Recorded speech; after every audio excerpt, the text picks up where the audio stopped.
Одон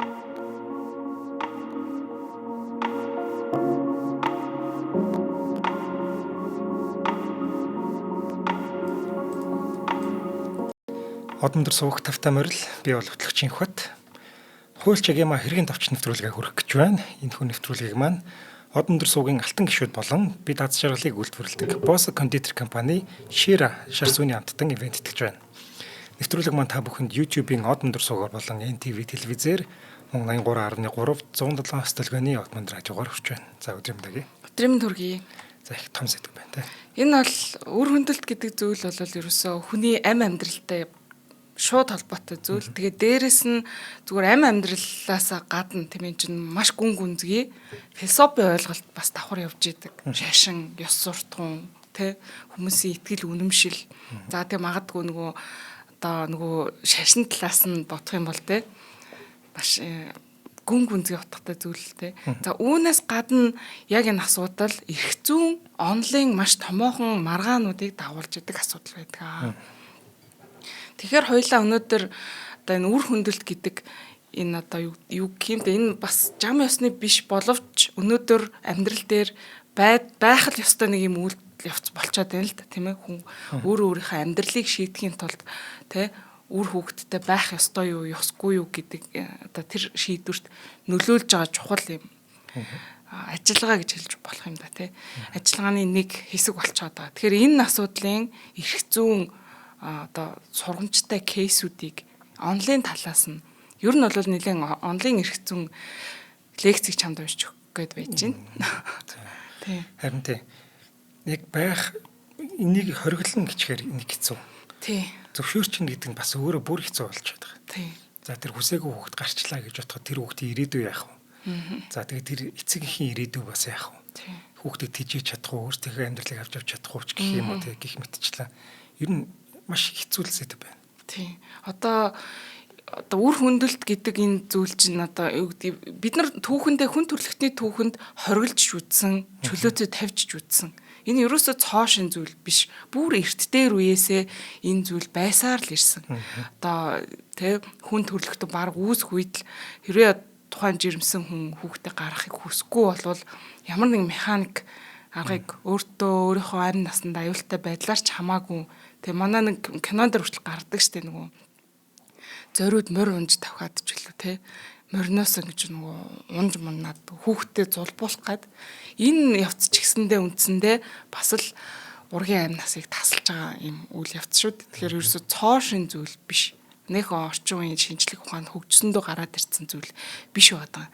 Бүр эртний Египтээс ахуулаад манай эртний өмнөх 1550 оноос ахуулаад яг энэ аборт гэдэг зүйл үр хөндөлт гэдэг зүйл одоо бүртгэгдээд хүний бусдын тусламжтайгаар үлдэгддэг болж ирсэн байдаг юм байна. Тэр нь бол бас аимшигтай юу юм байна л да. Одоо эртний Египтэд бол ингэдэг байсан юм. Үр хөндөлтийг хийхдэг тийм эм тан өгдөг байсан юм. Эмийг жор гэх юм уу? Тэгээд үндсэндээ бол энэ юу гэж юм гэхээр эртний Ром, Грект үр хөндөлтийг зөвшөөрдөг байсны нэг хэлбэр юм аа.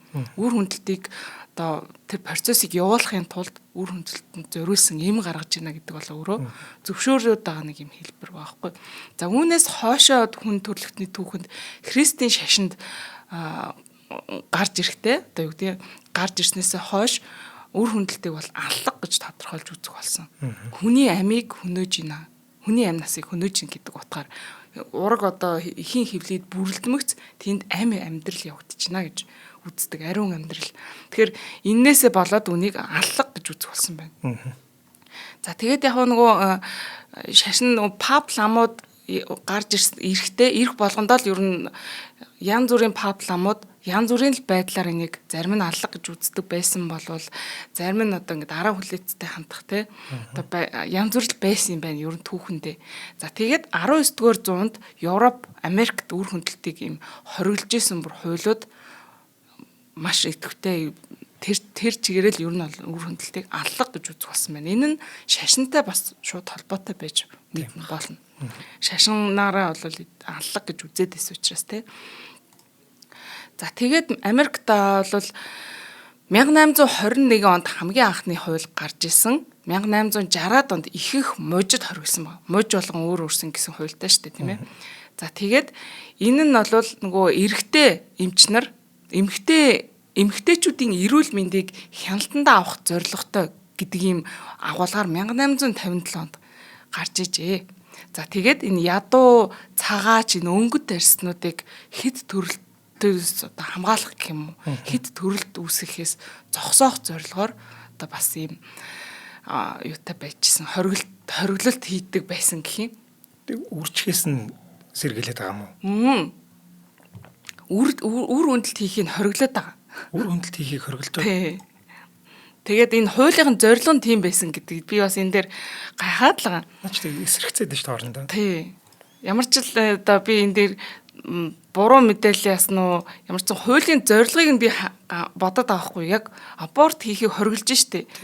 Яг энэ үед чинь 1800-аад он 1821 он гэдэг чинь одоо манай одоо үеийнх шиг тийм хуулийн үзэл баримтлал гэдэг юм ингээд яг тодорхой байхгүй. Гэхдээ энэ үед яг гарч байхдаа хууль нь хориглосон одоо үзэл баримтлал юу гэж үзэж исэн болоо гэдэг өнцгөр нь би харсан байхгүй. Тэгсэн чинь эмэгтэйчүүдийн эрүүл мэндийг хяналтандаа авах зорилготой гэж байна.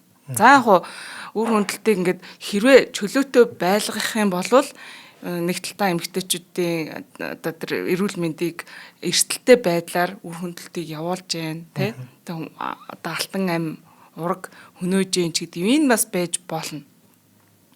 Тэгсэн мөртлөө энэ ядуу цагаач өнгөт арьснуудыг хэтөрлөлтөөс хамгаалах гэдэг шалтгатай байсан гэдэг үнцгийг би бас ойлгосонгүй. Чи энэ дээр юу гэж бодож байна? Бас нэг юм буруу болчих шиг болсон.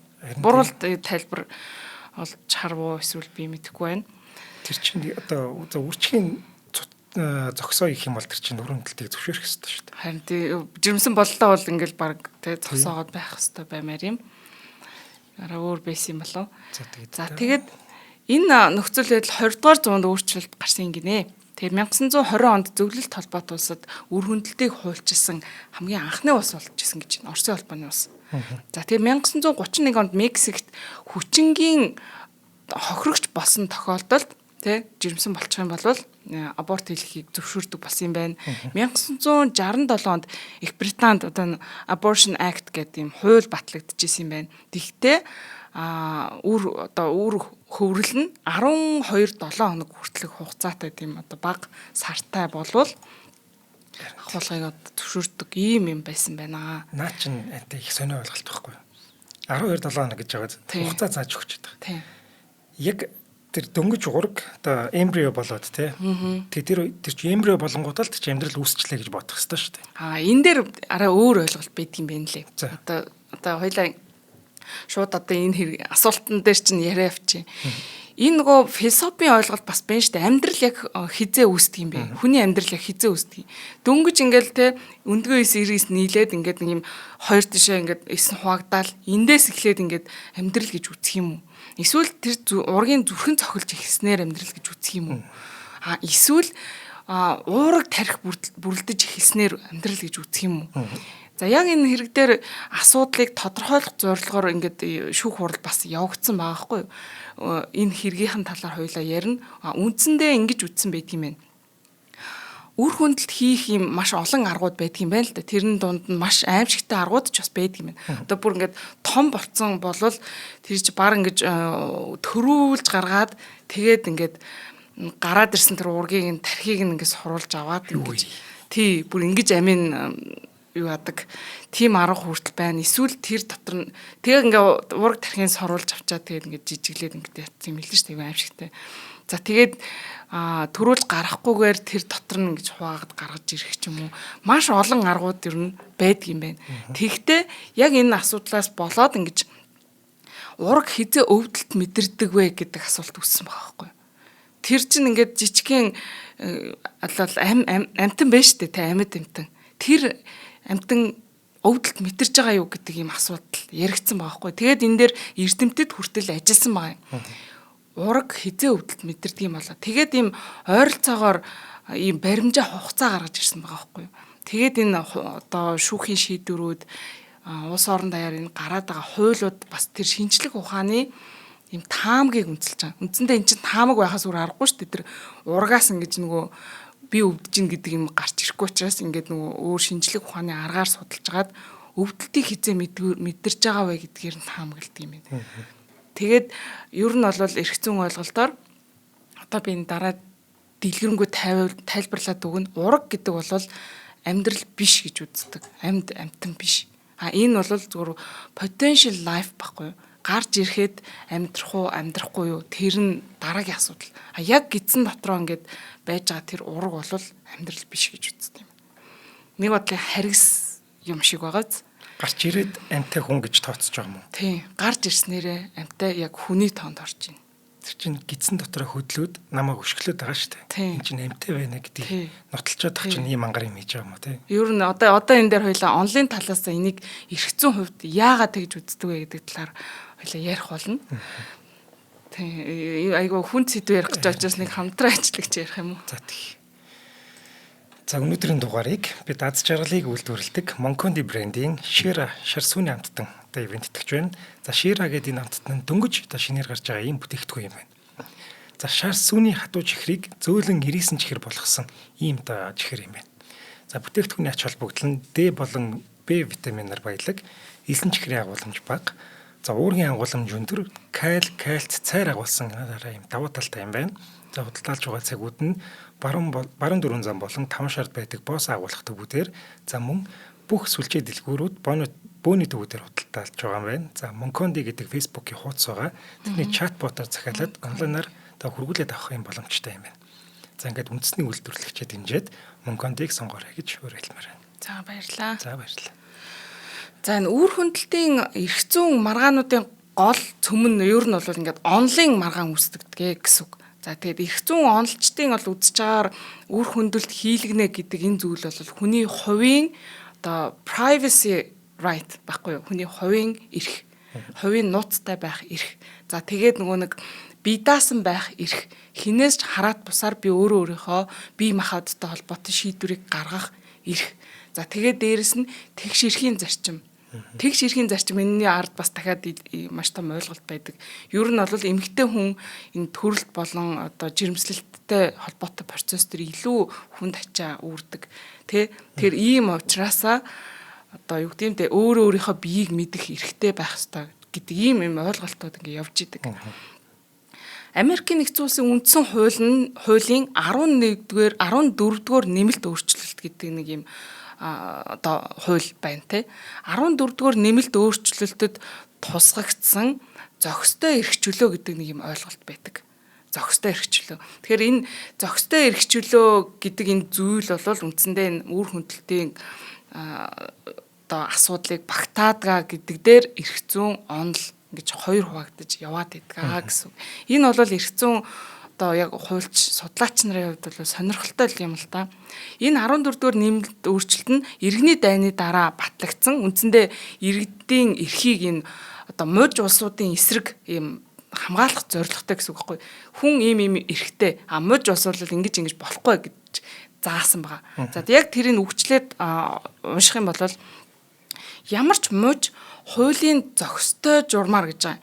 Due to process of law тэ зохистой журмаар хангахгүйгээр одоо зохистой журмын дагуу бишээр хэний ч амьдрал эрхчлөөг эсвэл өмчийг нь хязгаарлахгүй, өмчийн эрхээс нь хасахгүй, хязгаарлахгүй гэсэн юм санаа байгаа. Өөрөөр хэлбэл энэ зохистой журмын дагуу гэдэг нэг юм ойлголт байгаа тань тий. Тэгээ хэний ч амьдрал эрхчлөө эсвэл өмчийг нь одоо тэр эрхийг хязгаарлахгүй хасахгүй гэсэн юм санаад байгаа. Тэгээ due process гэдэг нэг энэ үг байгаа даахгүй. Энийг нь орчуулгахдаа нэг зохистой журам гэх юм уу? Зохих журам гэж орчуулж болохоор байгаа. Тэгээ энэн дээр нь ингээд бүр маш том хуулийн үгийг юу гэж ойлгож амьдрал дээр тайлбарлаж хэрэглэх вэ гэдэг юм том асуудал үүсдэгэ. За яг нэг түрүүний дурдсан нэг due process гэдгийг процедур нь юм зохих журмын шаардлага хангасан байх ёстой гэдэг нэг юм ойлголт байна. Зохих журмын дагуу явах ёстой. Тэгэхээр энэ зохих журам тодорхой байх ёстой болох гэдэг шүү дээ. За нөгөөдгт нь зохистой эрх чөлөө бас тэнд нь байх ёстой. Зохистой журам нь өөрөө эрх чөлөө байх ёстой. За энэн дээр нь эрх чөлөө гэдэг дээр дахиад ингээд илүү том ойлголт боловч хүний эрх чөлөө гэж тэгэхээр яг юу юм бэ? Тэнгүүд дахиад миний түрүүнд ярьж өгсөн хүний эрх чөлөө гэдэг чинь үндсэн эрхээс улбаатайгаар үүсэж идэг ийм эрхнүүд бас байна. Одоо хүний маш том эрхүүд байна шүү дээ, тэ амьд явах эрх. Заяагцсан эрхүүд тэ заяагцсан цаанаас явж байгаа эрх. Үүнийг чинь дагаад ийм сүүдрийн эрхүүд бас давхар үүсэж идэг. Одоо юу гэдгийг үндсэн хууль бол энэ хаалгыг хамгаалнаа гэж биччихлээ гэж бодъё л доо. Энэ хаалгыг хамгаалнаа гэд бичсэн байгаа чинь өөрөө гол концепт үзэл санаа нь тэр хаалганы цаана байгаа зүйлийг хамгаалах гэдэг байгаа байхгүй. Тэрнээс биш хаалганд бүрэн өтөн үлдчихвэл тэр цаана юу болж ин хамаагүй гэсэн санаа ерөөсөй биш байхгүй тийм ээ. Тэгэхээр тэр сүүдрийн эрх гэдэг тэр дагалдаад байгаа юмнууд нь тэр үзэл баримтлалын хувьд тэр хаалганы цаана байгаа эрхүүд байхгүй. Тэгэхээр энэ үр хөндлөлт хийлгэх эрх гэдэг бол ерөөсөй яг энтэй адилхан эмэгтэй хүн өөрөө өөрийнхөө биеийн одоо бие махбодтой холбоотой шийдвэр гаргах хэрэгтэй. Эсвэл хүссэн хүсээгүй альж байдлаар энэ хүүхдийг тээх үү тээхгүй юу гэдгээ бас шийдэх эрхтэй байх ёстой. За тэгээд энэ хинээс ч хараат бусаар одоо шийдвэр гаргах эрхтэй байх ёстой гэдэг асуудал байгаа. Энэ одоо ялангуяа нөгөө дээр үед эн чинь хууль дүрм журам тодорхой тогтцсон процесс юутай байгаагүй үед чинь одоо хүчингийн хэрэг асар их гардаг байсан байгаа байхгүй. Тэгэхээр эмэгтэй хүн жирэмснээс хамгаалах одоогийн шиг тийм юм хөгжөөг учраас жирэмсэн болчдөг. Тэгэхээр жирэмсэн болмооргүй байхад тий бусдын нөлөөгөөр ингэ жирэмсэн болчиход байгаа байхгүй. Тэгээд тэрийгээ 9 сар тээн үр хүүхдийн ингээ гаргана өсгөөнд тижээн. Эн чинь ингээд дахиад буцаагаад тэгшэрхийн байдал алдагдаад байгаа байхгүй. Тэгэхээр энэ ойлголтууд чи бүгдээр ингээд нөгөө тэр сүүдрийн эрхэнд орж ийнө гэж ер нь бол цаад онлын хувьд бол үзээд байгаа юм. За энэ дээр одоо яг шүүхийн маргаанууд үүснийг би одоо ингээд жоохон ойлгомжтой ойлгох гэж жоохон товчхон тайлбарлаад өгье л да. Би тэрнээс шуулна айгу дэлгэрэнгээр бичсэн байгаа даа. Одоо шүүхийн маргаан яагаад үүсээд байгаа юм гэхээр энэ нөгөө нэг due process гэдэг ингээд заагаад өгсөн байж тээ. Энэ дээр нөгөө талаас нь одоо нэг кейс ярьж өгөн. Тэрэн дээр нь асуугаад байгаа байхгүй. Энэ үр хөндлөлт хийлгэх за эхлээд энэ үр хөндлөлтийн эрхнээс үүсдэг юм аа. Араа өөр жирэмслэлтээс хамгаалах тийм процесс нь өөрөө бас юм тухайн үед хуулиар хориотой энэ байсан юм шиг үлээ. Тэгэнгүүт энэ өөрөө бас хүний эрхийг зөрчиж гинэ гэдэг үндслээр анх маргаан үүсээд за тэрнээсээ ингэж явсаар агаад бүр үр хөндлөлт дээр очиж маргасан бүр олон 10 одоо жилийн үргэлжилсэн маргаан юм байна. Анх бол жирэмснээс хамгаалж болохгүй гэдэг хууль байсан юм шүү дээ. Тий, гэрлэлт нөхөн үржихүйтэй холбоотойгоор энэ одоо юу байсан байгаа байхгүй. Одоо жишээлбэл ингэж байгаа юугийн тайлбарлаад өгье. Шууд кейсийг яриад өгье. За энэ нь болохоор өдөр контрацепц буюу одоо жирэмслэлтээс хамгаалах одоо хэрэглээг нь хориглосон юм хууль 1960-аад оны үед байжээ. Коннектикутад байж. За тэгээд энийг нь одоо тухайн үедээ нэг хуульч нар, эмч нар хамтарч агаад 1965 биш 1879 онд шүүхэд өгсөн байгаа даа. Энэ хуулиар энэ ямар ч ийм тийм төхөөрөмж ашиглаж одоо ингээд эмэгтэй хүнийг жирэмсэн байхаас ингээд хамгаалахыг хориглож байгаа нь өөрөө ингээд маш олон үндсэл гаргаж ирж болно шүү дээ, тий. Ингээд хууль үндсэн хүний одоо эрхийг зөрчиж гинэ гэдэг үндслээр энэ маргаан үүссэн байна. Тэгээ энийг юу яасан тэр шүүхэд нэхэмжлэл гаргасан хүмүүс нь эмчнэр байгаа байхгүй юу? Нөгөө эмчнэр чинь яг ийм асуудалтай байнга л тулж байгаа шүү дээ, тий. Тухайн үеийн нөхцөл байдал нь 1870 онд тэгэхээр ч одоо ямар ч аимшигтай байсан. Яг нөгөө үндсэн асуудлуудыг ойлгож байгаа хүмүүс нь тулж байгаа юм, тий. За энэ бол 1879 онд хуулиар ингээ хориглосон байсныг нь одоо ингээ шүүхтэд яваад байгаа. Тэгээ энэ эмчнэр хөөрхий тэгээ тухайн үед бүр баримтчлагтаа шорон моронд ороод ингээ явж исэн юм билий. За тэгээд энэ яг хэрэг маргааны хамгийн сүүлийн шийдвэр нь одоо Америкийн нэгдсэн улсын дээд шүүхийн түүхэн шийдвэр бол 1965 оны 6 сарын 7-нд шүүгч Уильям Дуглас гэж хүн бичгтээ энэ хуулийг хүчингүй болгосон юм байна. Тэр жирэмслэлтээс хамгаалах хэрэгсэл ашиглахыг хориглох юм уу? Тэ энэ хэрэглээг хориглох энэ хуулийг хүчингүй болгосон юм байна. Учир нь энэ бол хүний хувийн нууц талдж байгаа хэрэг. Хүн өөрийнхөө хувийн асуудлыг одоо тэ шийдвэрлэх энэ эрхийг халдж байна гэдэг ийм үндслээр бол тэр тухайн хууль анх удаа цуцлагдсан нь өөрөө маш том түүхэн эрх зүйн шийдвэр болсон байдаг. Тэгээд нөгөө нэг энэ common law ч өөрөө нэг юм эрх зүйн ойлголт энийг ингэж ойлгоно гэд ингээд шийдчихээр дараагийн бүх асуудлууд нь ингэж яг л тэргээ жишг болгоод аваа явцдаг шнэ. Тэгэхээр яг энэ бол яг энэ утгаараа түүхэн шийдвэр болсон байна. Тэгээ гэр бүлийн нууцлын эрх гэдэг энэ ойлголт яг энэ шүүхийн шийдвэр дээр бас маш одоо араа дэлгэрэнгүй болж анх удаа тайлбарлагдаж орж ирсэн гэр бүлийн нууцлын эрх. Тэгэхээр энэ гэр бүл нь хоорондоо хүүхдтэй байхгүй юу гэдэг эрхээ өөрсдөө шийдэх ёстой. Тэрийг нь төр хүүхэдтэй байж болохгүй. Эсвэл заавал хүүхэдтэй бай гэж ингэж болохгүй гэдэг энэ ойлголтыг анх гаргаж ирсэн гэсэн. Бүр сүүлт юм биш үү те 60. Харин тийм бооз. Яг ингээд эрх зүйн ойлголтоор ингэж авч ирсэн байна. За тэгээд энэ эдгээр энэ төрөний дурдаад байгаа энэ эрх гэдэг юм чи яагаад шүүхээр орж иж ингэж хамгаалагдаж байгаа юм те? Яагаад үндсэн хуулинд ч юм уу хүний эрх гэдэг ингээд тийм эрхтэй байх ёстой гэдэг донд байхгүй байна вэ гэдэг нэг юм асуудал гарна. Энэ үндсэн эрх гэдэг бол ерөөсөө энгийнээр тайлбарлах юм бол зүгээр маш анхан шатны хүн хоолой төстэй унтах хэрэгтэй гэдэг шиг л тэр эрхүүд. Үүнийгээ дагаад тэр одоо penumbra гэж нэрлэдэг энэ сүүдрийн эрхүүд угаасаа л үүсч идэг, байнга үүсч идэг. Одоо дижитал 90 үеийн эрхээр ч гэсэндээ үүнийг дагаад дижитал 90 үетэй холбоотойгоор сүүдрийн эрхүүд бас ингээл хувираал явчихлаа. Privacy тэр нөгөө хувийн нууц чинь одоо шууд гар утсан дээрх мэдээлэлтэй холбогдоо уягдаад ч гэдэм үү. Ер нь ингээ байнга өөрчлөгдөж идэг. Тэгэхээр үндсэн хуулийн дээр байгаа ч гэдэм үү тэр нөгөө хүний үндсэн эрхүүд болвол яг тэднэртэй адилхан ингэж дурддагдах боломжгүй гэж үздэг. Энэ тэгээд маргаан нь юу гэж гараад байгаа гэхээр үгүй шүүх яагаад ингээд хуулиндаа байхгүй байгаа эрхийг шинээр гаргаж ирээд байгаа гэдэг энэ нөгөө консерватив үзэлтэй хуульч нар одоо онолчид энэ дээр маргаж байгаа байхгүй.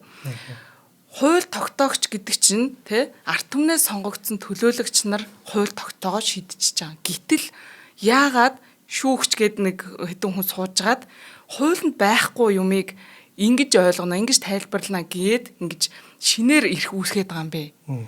Та нар тийм эрх байхгүй штэ гэж ингэж маргадаг байхгүй. Яг энэ дээр ингэж одоо үр хөндлөлтийн асуудал нь ч гэсэн одоо ч гэсэн үргэлжилж байгаа. Ер нь бол. Тэгэхээр одоо дахиад энэ дээр бас нэг эрх зүйн өөр нэг маргаан үүсгээд байна штэ тий. Шүүгчид энэ үндсэн хуулийг тайлбарлахыг эрхтэй мүү? Тэ? Гэдэг асуудал байгаа даа шүү дээ. Энийг ингэж ойлгоно. Тэр сүүдрийн эрх ингэж ойлгоно. Эсвэл яг энэ аборт хийлгэх эрх чинь өөрөө тэр хүний хувийн нууц ч гэдэг юм уу тэр эрүүл мэнд эсвэл нөгөө нэг тэ автономийн эрхэд хамаатай юугүй юу. Тэгээд бас энийг нөгөө талаар нь тодорхойлохгүй байх юм бол хийн шийдэх юм. Хүн тэгээд мэдхгүй байхгүй мэддэхгүй тэр эрх маань яах нь мэддэхгүй байгаад иж бас болохгүй шүү дээ тэ. Тэгэхээр нэг иймэрхүү маргаан эцэстэг өсвөлгүй байдаг. Үндсэн хуулийн дээр байгаа хүний эрх гэвэл яг нэг заягдмал эрхийг л хамгаалаад байгаа шүү дээ. За төрөөд, идээд, унтаад тэгээд бүх эрхтэй хаана амьдрахын чиний дураа гэдээ орхисон тийм л эрхүүд байна. За тэнгууд миний гар утсан дээрх мэдээлэл зөвхөн надад байна гэдэг энийг хуулийн дээр тусгаж өгнө гэдэг чинь байх боломжгүй зүйл байна. Яг үнэ. Яг үнэ. Тэнгүүд одоо юу гэдгийг тэр үндсэн хуулийг ер нь чиглэл болгож явдаг штэ хуульч хуулиуд чинь тий. Тэрэн дээрээ л одоо яаралтай хууль батлагч нар нь гэл шийдэл явах хэрэгтэй юм шиг. Тэгжиж ажиллана ч гэж одоо үгүй яг хоо мэдээж одоо ингээд common law-гаар ч гэдэг юм уу ер нь нэг иймэрхүү ойлголтууд нь ингэж явах юм байна гэдгийн ойлголт нь ингээд тодорхой болоод ирэх болгонд л одоогийн байдлаар ойлгомжгүй байгаа эсвэл шинээр гарч ирж байгаа юм болгон ингээд хууль болоод ингээд гараал зохицуулалттай болоод ингэх юм байна тэх юм байна гэл ингээд явж л байгаа. Эрх зүйн тогтолцоо ингээд өргөжинд хэлээл ингээд органик хуулиуд нь гараал явж л байгаа. Тэгэхээр яг энэ одоогийн ярьж байгаа энэ процесс чи яг үр хөндлөлттэй холбоотой хэсэг яаж ингэж урган дэлгэрч ингэж эрх зүйн тогтолцоо бүрэлдэж байгаа вэ? Одоо ч гэсэн тусаагүй шүү дээ. Явж байгаа вэ гэдэг талаар байгаа байхгүй. За дараагийн том одоо түүхэн энтэй холбоотой хэрэг бол энэ Roe versus Wade гэдэг 1973 оны хэрэг байгаа даа. Энэ нөгөө хүний хувийн нууцын эрхтэй холбоотой бүр түүхэн ялалт гэж нэрлэгддэг ийм хэрэг байгаа даа байхгүй. За энэ кейс нь бол Техас мужид хуулийн одоо Техас мужид одоо нөгөө нэг ингэсэн байт юм байна. Эхийн амь насанд аюултай болон хүчингийн тохиолдлоос бусад үед үр хөндлөлтийг хориглодог юм хуультай байжээ. Үр хөндлөлт ер нь бол хуулиар хориотой ганцхан ихэн одоо хэрвээ төрөх юм бол амь насанд нь аюултай эсвэл хүчндүүлсэн байвал одоо аборт хийлгэж болно гэдэг ийм юутай байж, хуультай байжээ. За үүнийг нь Jane Roe гэд эмэгтэй өөрийнх нь жинхэнэ нэр нь бол биш. Жинхэнэ нэр нь хожим гарч ирэхдээ Norma McCorvey гэдэг нэртэй эмэгтэй болох нь гарч ирсэн. Энд чинь нэг түүхэн кейс болсон байгаа шүү дээ, тэ. Тэгэд энэ Jane Roe гэдэг эмэгтэй хуульч Сара, Линда гэд хоёр эмэгтэй нарын хамтаар шүүхэд нэхэмжлэл гаргасан байгаа. Тэгээ энэ хэрэг бол Roe-ийн хэрэг гэдэг товч нэрээрээ алтартай юм хэрэг байгаа. Энд бол ингээд энэ хууль тэ хүн эмэгтэй хүн аборт хийлгэхийг хориглож байгаа энэ хууль чинь өөрөө үндсэн хууль зөрчиж байна л гэдэг үндсэндээ тийм маргаан байгаа юм. Тэгэд яг хуу яагаад энэ нэхэмжлийг гаргасан бэ гэхээр Roe тухайн үедээ өөрийгөө хэлэхдээ одоо хүчндүүлээд тэгээд жирэмсэн болсон гэдэг нэг юм тухайн үед яригдчихсэн боловч энэ худлаа байсан л та. Ер нь бол өөрөө аборт хийлгэмээр байсан боловч одоо тэр нь болоогүй ч юм уу те ямар ч тач нэг тэр нь бол нэг чухал бол биш. Тэгээд гол асуудал нь болохоор энэ үр хүндүүлмээр байна гэдэг энэ шийдвэр өөрөө үндсэн хуулиар хамгаалагдсан хувь хүний нууцлын эрхэд хамаарах уу гэдэг юм маш том маргааныг энэ шүүх хурал шийдсэн байна.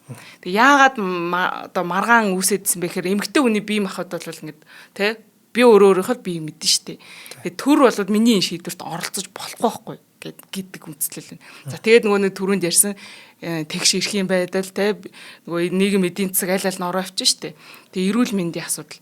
За энэ тэгээд эсэргүүцэж байгаа хүмүүс нь яагаад тухайн үедээ энийг одоо энэ хууль яг энэ хууль байх ёстой гэж үзэжсэн гэхээр үндсэн хуульд ерөөсөө энэ үр хүндэлт хийлгэх эрх гэдэг үг огт байхгүй. Ерөөсөө энийг ингээд өмнөх маргаан дээр ингээд шүүх шинээр гаргаж ирээд байгаа болохоос биш эн чинь шүүх хууль тогтоох байгууллага биш. Энд чинь шүүх бол тэгж ингэж улс төрийн юм уу нийгмийн бодлогыг тодорхойлдог гэдгээд биш гэдэг ийм үндсгөр энийг бол эсэргүүцдэг байсан. За тэгээд одоо энэ асуудал ингээ хоёр үндсэндээ үнд зүйлтэл ингээд мөргөлдөж байгаа юм л та. Амьдралын ариун чанар гэж байгаа. Ураг бол ерөөсөө хүний амиа гэдэг үндсэг нөгөө талд нь байна те. Энийг ингэж тасалж болохгүй. Ямар ч тохиолдолд хүнийг алж болохгүй гэдэг нь үндсэн зарчим байна шүү дээ те. Яг энэ шиг тэгээ ураг ч гэсэн амьдрал учраас энийг алж болохгүй гэдэг нэг ойлголт байна. Нөгөө талдаа юутэй энэний эсрэг талд нь мөргөлдөд байна гэхээр эмэгтэй хүн чинь өөрийнхөө биеийн талаар шийдвэр гаргах хэрэгтэй штэ гэдэг нэг хоёр нэг зүйл эрсдэс бие биендээ мөргөлдөд байгаа байхгүй. Тэгэхээр энэ шүүхийн шийдвэр бол яг энэ хоёр асуудлыг ингэж жигэнж тавьж байгаа тэнцвэртэй шиг шийдхийг оролцсон ийм шийдвэр байдаг. За түрүүнд бол хэлсэн те амьдрал хизээ эхэлдэг юм бэ? Яг ургийн гэлтгүй ер нь хүний амьдрал чинь хизээ эхэлдэг юм бэ гэдэг. Энэ ерөөсөө ингээд ёс зүй, шашин, улс төрийн маш том маргаан үүсгэсэн. За тэгээд энэ Roe-гийн шүүх хурал дээр энэ 14-р нэмэлт өөрчлөлтөд заасан person гэдэг ойлголт байна шүү дээ, тэ. Person-ыг хамгаалах ч гэдэг юм. Энэ person гэдэг ойлголтод энэ ураг хамаарахгүй. Өөрөөр хэлбэл энэ бол person биш ээ гэж энийг бол ингэж тогтоож шийдсэн байна. Одоо яг тэгэхээр түрүүнд хэлсэнтэй энэ бол potential life болохоос биш те магадгүй боломжит амьдрал гэх юм уу те хүн болох магадлал гэж л үзэхээс биш яг хүн гэж үзэгдэхгүй гэж. Гэтэ нөгөө түрүүн ингээд одоо чи амар гидсэн дотор байгаа дэр дотроос нь өшүүлж байгаа юмтныг хүн биш гэж үзнэ гэхээр хүн тусч байна. Эмбрио болцсон за дөнгөж эмбрио болцсон гэж бодъё заяа. Тэгээд за хоёр аав ээж хоёр гидсэндээ яах боломжгүйгээр за эмбрио болгоод хадгаллаа гэж бодъё. Тэнгүүд тэр чин тэр аав ээж хоёрын хувьд тэр чи хүүхэд нь байхгүй. Тийм шүү дээ. Тэрийг жишээлбэл хадгалтын буруу зарчмаас болоод ч юм уу те тэр эмбрионыг яг хөгжлөө гэж бодох юм бол тэр аав ээж хоёрт хүүхэд нь хөгжиж байгаа юм шиг санагдах байхгүй. Тэгж тэгэл байх юм чи сэтгэл зүй ёс зүй тэгжэл ойлгодож мэдрэгдэн тийм ээ. Тийм тэгэхээр наа чи бол шал тупак мангар байх шүү. Тэгээд одоо ч гэсэндээ энэ бол ингээд дэлхийд даяараа ураг гэдэг бол ингээд хин хөвлийгээс гараад амьдрах чадвараа тэр чадвараа даван туусны эцэст person болдгоо гэж л үзээ та. Тэр нэг босго маягийн бас байгаад байгаа байхгүй нөгөө юунд маань. За хоёлаа ивент итгэж танилцуулъя.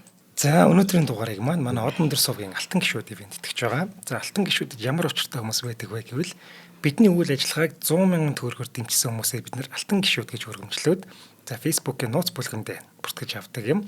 За яагаад 100,000 төгрөг өгөөд байна вэ гэвэл ер нь манай үйл ажиллагаа явагдахад одоо төрөөс гэдэг юм уу хоол унд цалин гээл зөндөө зардлууд гарч байгаа тийм. Ингээд ер нь жоохон үйл ажиллагаа явуулахад асуудал гарсан. Бид нар 2025 оны юу лээ 24 оны лөө 24 оны 8 сард ер нь дампуурах шахсан. Тэгээ тэр үед манай ингээд зарим сонсогч нар маань та нар танд өгөх гэсэн юм а яах вэ ийх вэ гэд тэгэнгүүт бид нар за ерөөсөө энэ ханд өгөх гэж байгаа энэ хүмүүсийг ер нь зохион байгуулалтанд оруулъя гэд тэгээд алтан гишүүд гэдэг ийм зүйлийг санаачилсан байгаа.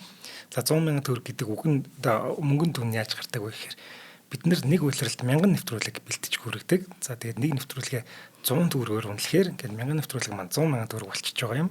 За тэгээд 100,000 төгрөгийг хандивлаарай.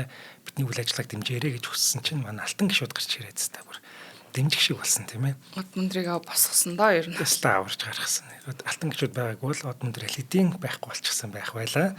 За одоогоор манай алтан гишүүд маань энэ үйлрлийн алтан гишүүд маань 1000 гаруй гишүүнтэй болчихсон. Одоо өнөр өтгөн болцоож байна. Бид хоёрын одоо яг бичлэгийг лайваар шууд үзцгээж байгаа. За мөн алтан гишүүдтэй зориулаад бид янз бүрийн үйл ажиллагаа явуулах гэж хичээж байгаа. Сая нэг спорт өдрөлөг гэжтэй гоё үйл ажиллагаа боллоо тий. Утгагүй манай 2 жилийн ой болно. За 2 жилийн ой дээр бас алтан гишүүдтэй сайхан тэмдэглэх болов уу гэж бодож байна. За тэгээ та одоо манай алтан гишүүн болж амжаагүй бол та ч гэсэн алтан гишүүн болох боломжтой. Хэрхэн алтан гишүүн болох вэ гэвэл Худалдаа хөгжлийн банкны 94400 гэдэг IBAN дугаартай 4191 тэг 4 518 гэдэг данс руу 100,000 төгрөг шилжүүлээд одоо биднийг одоо дэмжих боломжтой юм. За харин гүйлгэнийхээ утхан дээр өөрийнхөө Facebook-ийн нэрийг за мөн утасныхаа дугаарыг заавал бичээрэй. За тэдгээр мэдээллийн дагуу манай менежер тантай холбогдоод алтан гишүүнээр бүртгэж авах юм аа. За баярлалаа. За баярлалаа. За тэгээд нөгөө Row-гийнхаа шүүхийн шийдвэрийг дахиад шууд тайлбарлаад өгье.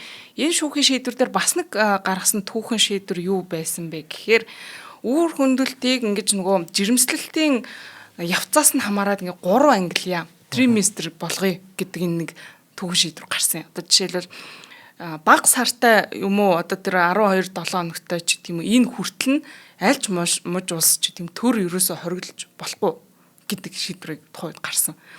Ерөөсөө хориг тавьж болохгүй энэ бол эмэгтэй хүн шийдвэр гаргах хэрэгтэй. Эмэгтэй хүн шийдэх хэрэгтэй гэж.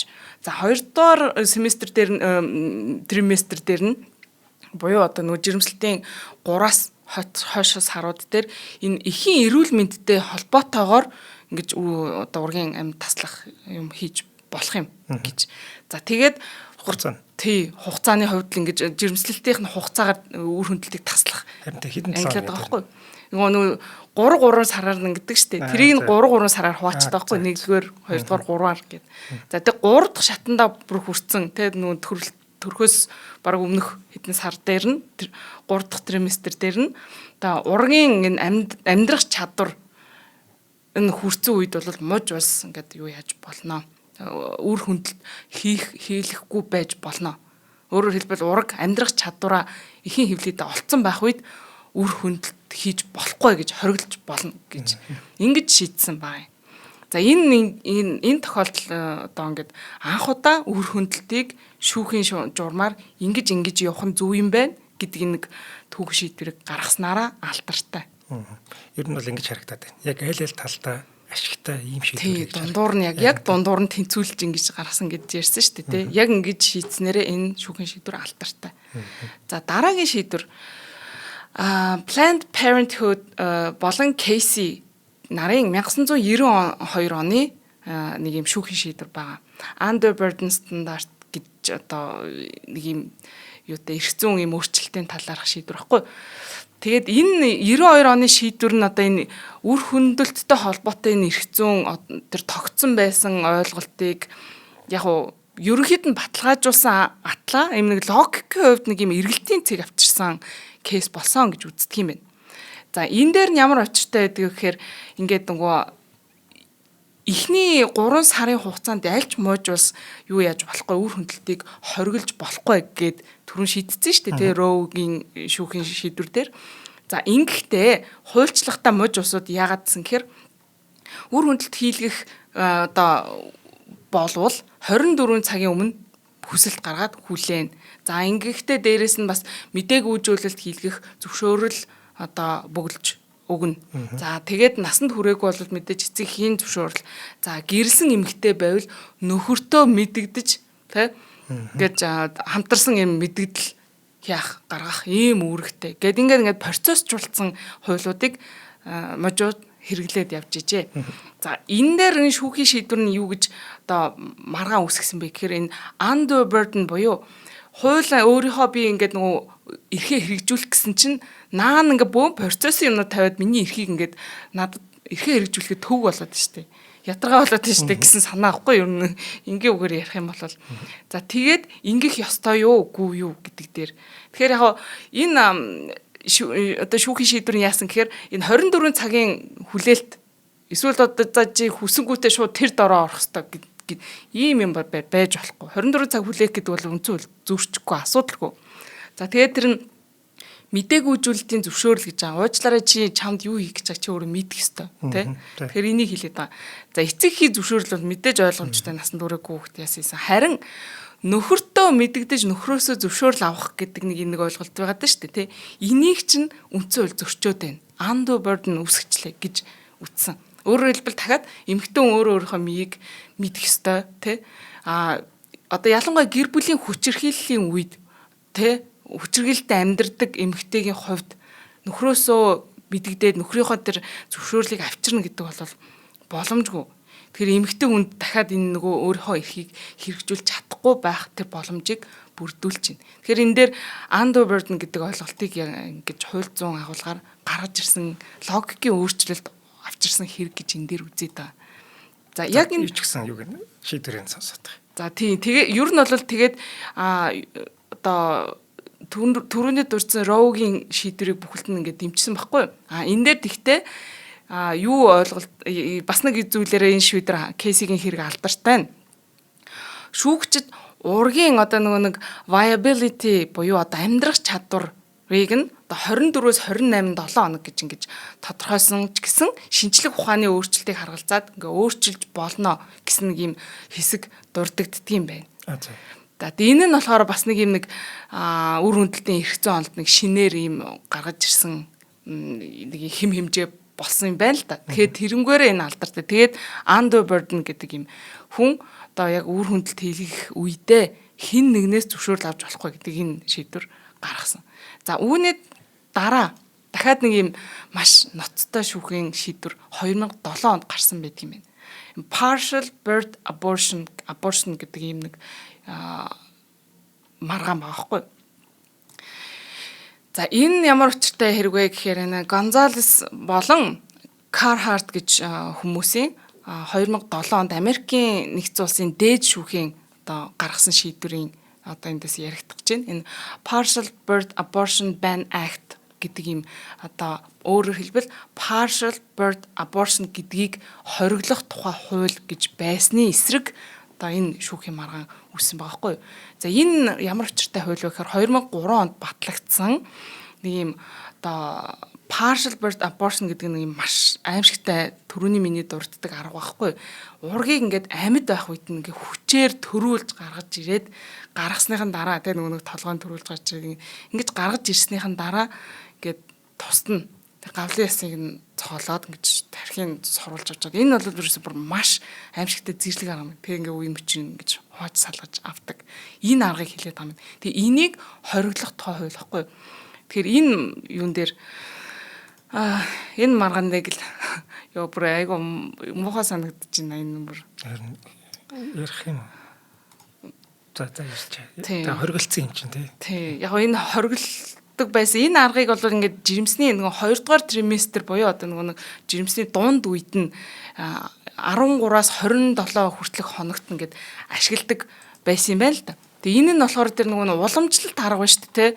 Ингээд одоо тэр ургийг ингээд бүтнээр нь гаргаж ирэхгүйгээр тэр дотор нь ингэж хувааж устгадаг энэ аргаас ялгаатай өөр байгаад тэ гаргаж ирээд байгаа шүү дээ. Тэгэд энээсээ бол ингээ ялгаатайгаараа ингэж нэг юу яадаг байхгүй юу гэдгийг ямар үед энийг ингээд нэг зөвшөөрдөг байсан бэ гэхээр эхийн амь насанд аюултай үед ерөөсөө өөр арга байхгүй энэ амьдралыг зогсоох аргагүй гэсэн үед л хийдэг байсан юм. Гэхдээ бусад үед одоо тэр яг тэр аргаар ингэж үр хөндлөлт хийлгэхийг нь зөвшөөрдөггүй байсан За үүнтэй холбоотойгоор ингэж маргаан үүсгэсэн байгаа даа. Дахиад энэ дээр андоборд нь үүсгэсэн үү гэдэг ийм маргаан одоо юу гэдэг үндэслэл болгож дурддагддаг. Үндсэн хуулийн нэмэлт 14 дугаар өөрчлөлтийн тухай яригддаг. Одоо тий эд бүх юмнууд байгаа. За үүнийг товчлээ. Энэ хэрэг маргааныг товчлээ. Энэ дээр гол асуудал нь ураг хизээ өвдөлт мэдэрдэг вэ гэдэг дээр л яг энэ кейс төвлөрдөг. Амар арга байна шүү дээ. Тэгэд энийг болоо юу гэж үзсэн гэхээр шинжлэх ухааны одоо судалгаагаар ураг өвдөлтийг мэдрэх тэр нэг неврологийн тархины бүтц чинь 26 дахь 7 хоногоос нь эхэлдэг гинэ. Тэгэхэд өөрөөр хэлбэл одоо юу гэдэг яг энэ чинь 13-аас 27 хоногтой хүртэл хугацаанд ингээд нэг гаргаж ирээд мөчлөөд ингэж штэ тэр хүртэл хугацаанд баг ингээд мах гэж үзэж байгаа юм шиг л байна. Тэгэд үүнээс хойшоо тэр ураг бол яг өвдөлтийг ингээд мэдэрнэ гэж байгаа байхгүй. Тэр бас амар гоц. Тэгээд яг шүүх яг энэ яг тэгдгээ гэж ястаас бол шийдчихээгүй юм бэлээ. Айгу. Гэхдээ энэ бол байж магадгүй байна гэж шийдснээрээ энэ хэрэг алдартай гэх юм уу. 26 7 хоног. Тийм 26 7 хоног. Одоо хөл гар нь ургаад бүр яатсан. Бараг хүнд өрсөөр бүр олохгүй байх юм тийм. Амар гоц. Тэгээ яг энэнийг 26 7 хоног гэдгийг сүүлд гаргаж ирээд байгаа. Үүнээс өмнө бүр 27 хоногтойгоос эхэлж ураг өвдөлт мэдэрдэг, баяр, гуниг мэдэрдэг гэж хүртэл үздэг байсан. Тэгээ тэрийг бас нотлоход хэцүү л дээ.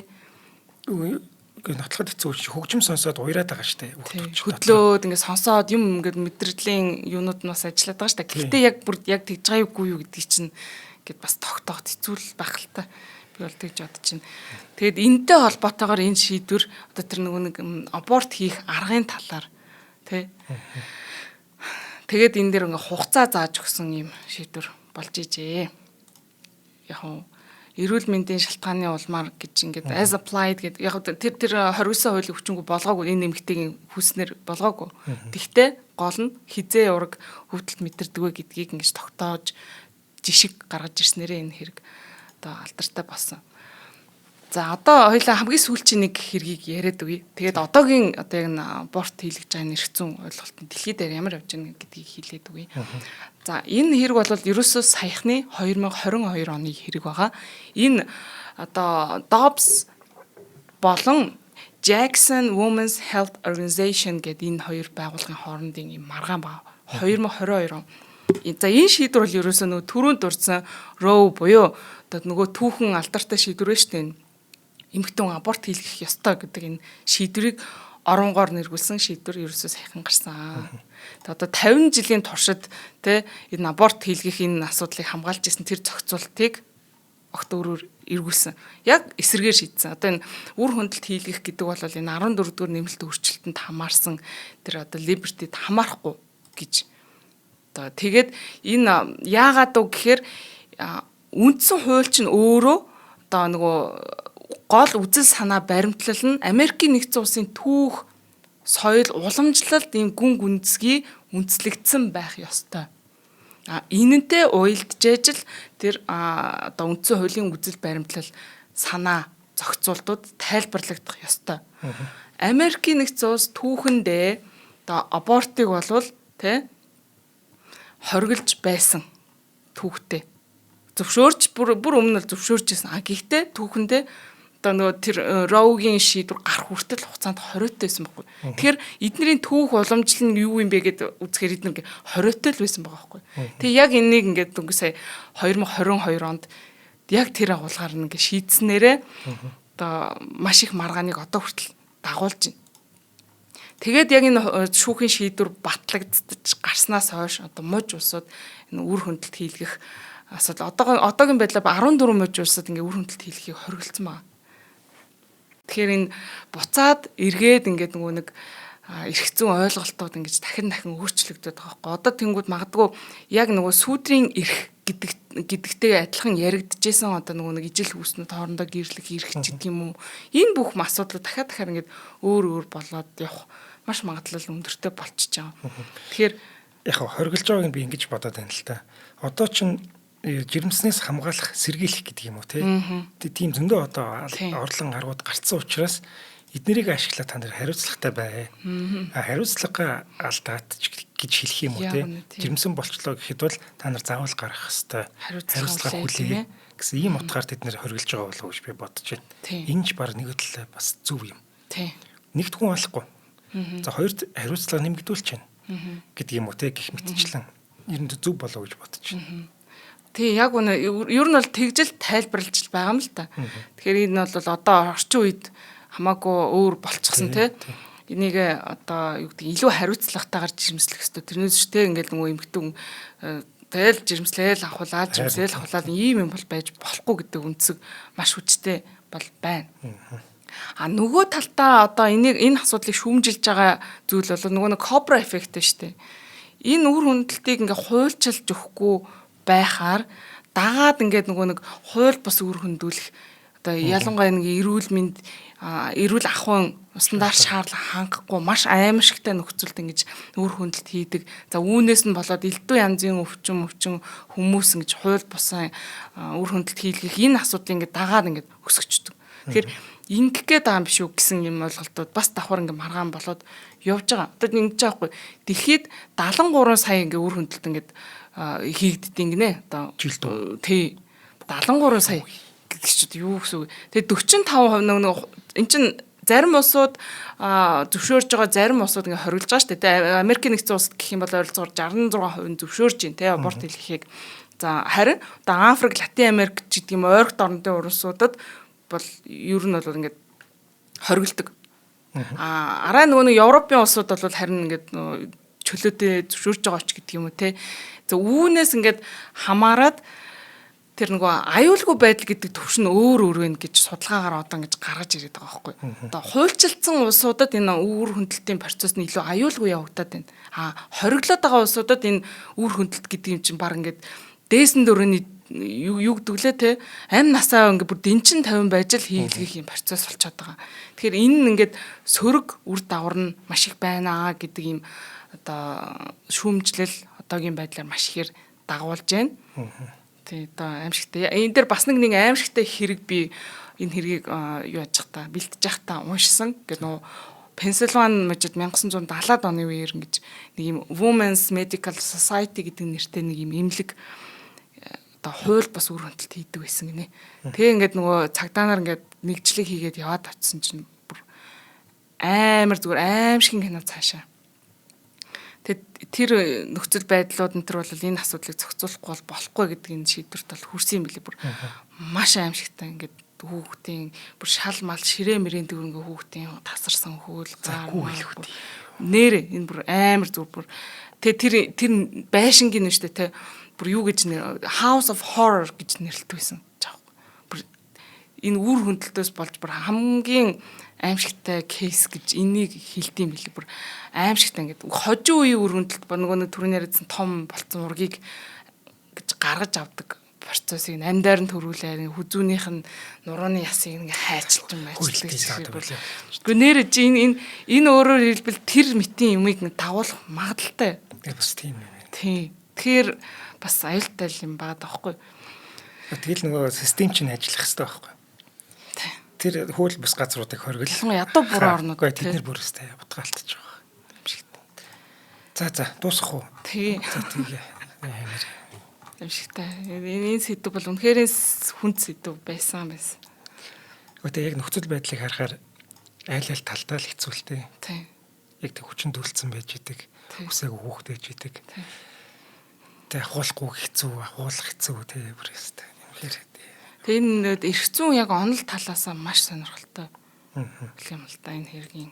Одоо энэ шүүхийн шийдвэрүүд нь ч гэсэндээ ер нь ингээд түүхэн шийдвэр эрх зүйн онолыг сая зарчим тогтоож өгсөн. Тийм. Агийн сая эрх зүйн онол талаасаа сонирхолтой гэж хэлсэн шүү гэдэг. Тодтогч хэлэхгүй бол тийм буруу ойлголт. Тийм буруу ойлголт. Тэр чинь яг тийштэй яг зөв гэж шийдэх юм уу, үгүй гэж шийдэх юм уу гэж чөөлчтэй явдаг чинь бас тийм сонирхолтой сэдвүүдийн нэг л дээ хэлтэж. Нэрэ тэр түрүүний аавын зөвшөөрөл авах хэрэгтэй гэдэг дээр би аавын зөвшөөрлийг авах хэрэгтэй гэж бодож байна. Яг тэгвэл тэр чинь аав нь өөрөө бас нэг хэсэг нь баггүй тэр хүүхдээ чинь. Тэгэхээр аавын зөвшөөрөл байж ич тийм хийгднөх үхээс биш. чинь нэг хэрүүл хийцэн ч байдаг юм уу? Аав нь гаргамаар байдаг ч юм уу тий. Зөвхөн ээжийг бодоод байхгүй шүү дээ тэр чинь. Аавыгаас бодох хэрэгтэй гэж бодож байна. Тэн дээр тийм өөр санаа бодолтой ч хүмүүсээс гарч ирэх л баг. Тийм баг. За дуусах та. За. За өнөөдрийн дугаарыг маань бид аз жаргалыг үйлдвэрлэдэг Boso кондитер компани Shera шар сүүний амттан болон Од өндөр сувгийн алтан гишүүдийн тэтгэлээ. Нэвтрүүлэг маань та бүхэнд YouTube-ийн Од өндөр сувгаар болон ТV телевизээр мөн 83.3 107 столгоны Од өндөр радиогоор хүрсэн. За дараагийн дугаараар олцъя. За баяртай.